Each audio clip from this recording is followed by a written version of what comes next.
Hi, it's Ankita. Welcome to Enchanted Bookends. In this video, I am going to talk about all the books I read in the month of May. Let's start with the first book that I read. That is The Wolf's Curse by Jessica Vitalis. I'm pretty sure I butchered her last name. Also, my room is close to a really busy street, so please ignore all the city background noise. So I felt this book was emotionally heavy. In this story, children deal with loss and grief. I am a bit torn about this book because there are some things that I liked and yet found it very difficult to look forward to the story. What I liked in this is the narration. There's a magical wolf in this, and the story is from this magical wolf's perspective. The prose is descriptive and the narration is lovely. Imagine that you are sitting with your friends or family around a campfire, and someone elderly in your family is telling you a story. And that elderly person in this story was the magical wolf. And the only reason I was engaged in the story was because of that really wise, elderly, mystical tone of the narrator. And when the story ended, it was as if that magical wolf just vanished into thin air, and all that was left behind was smoke. And then there was like this dead silence that you find in the woods.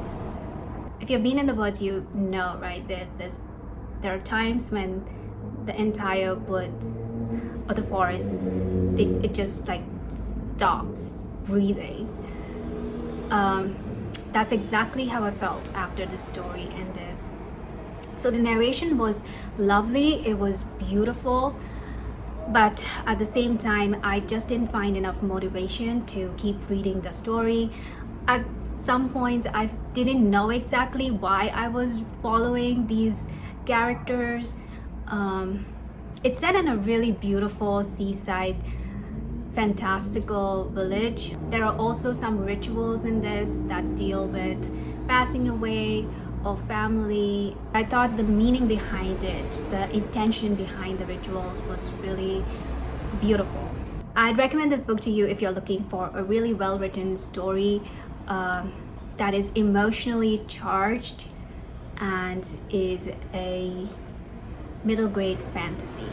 The next book that I read in the month of May was The Last House on Needless Street by Catriona Ward.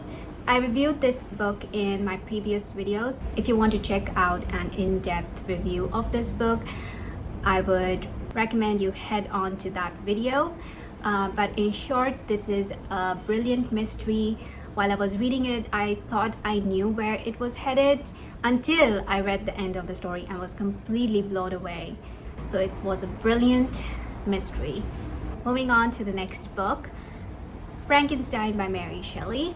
I read this book with David from David's Book Review. We did a buddy read, and I honestly enjoyed reading Frankenstein so much. It was a pleasure to read it with David. So if you want to know David's as well as my thoughts on Frankenstein, go ahead and watch the video either on my channel or on his. To sum it up, I absolutely loved it, and if you love Gothic books, this is a must read. It is so wholly Gothic. Next one I read was Black Raven by Anne Cleves. So this is the first book in the Shetland Island series. A few years ago, I watched the Shetland TV series and I absolutely loved it. As you can tell from the series title, Shetland Island, it is set on the Shetland Island, and it's like a close-knit community, and I love it when there is a murder mystery set in such a close-knit community. If you haven't watched the television series, I would highly recommend it. if you decide to watch the television series before reading the book, I just want to let you know that the characters in the first book are much younger than they are in the television series. So just make sure you know that.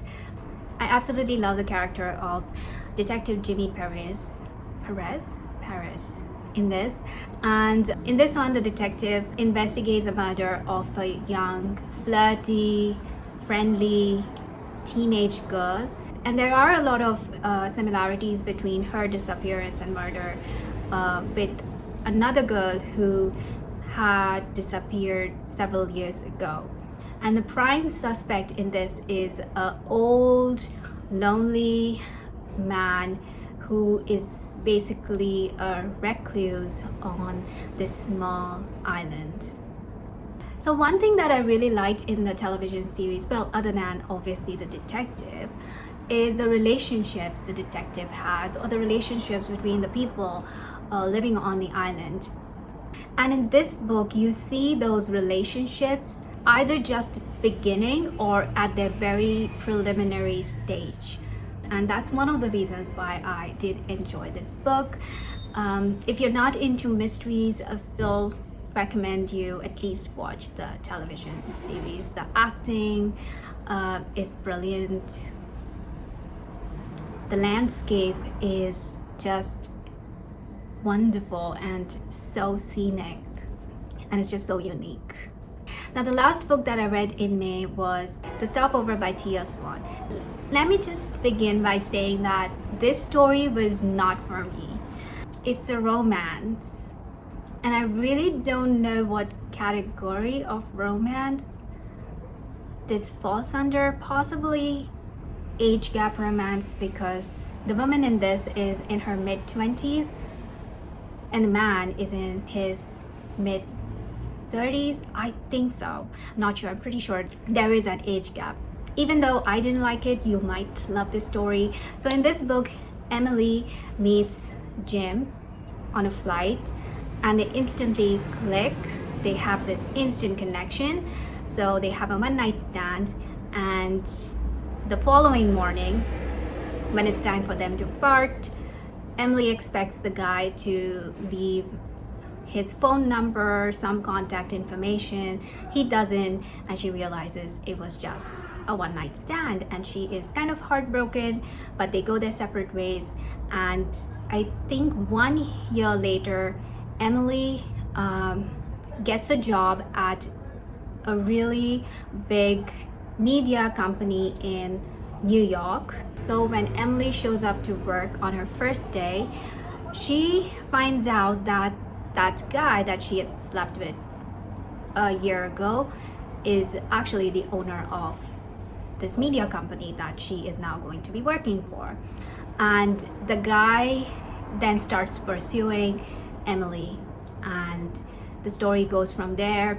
The story really didn't work for me because there wasn't anything unique to the characters. They could have been anyone. And even though I didn't like this book, I did read the second book in the series, which is, I believe, The Takeover, and I absolutely enjoyed it. But I read that one in the month of June, so I will talk about it in my June wrap-up video. So those are all the books that I read in the month of May. Do let me know if you have read any of the books or if any of these books interest you. And thank you so much for watching this video. As always, don't forget to like the video and subscribe to my channel if you haven't already subscribed. And I will see you next time. Until then, bye-bye.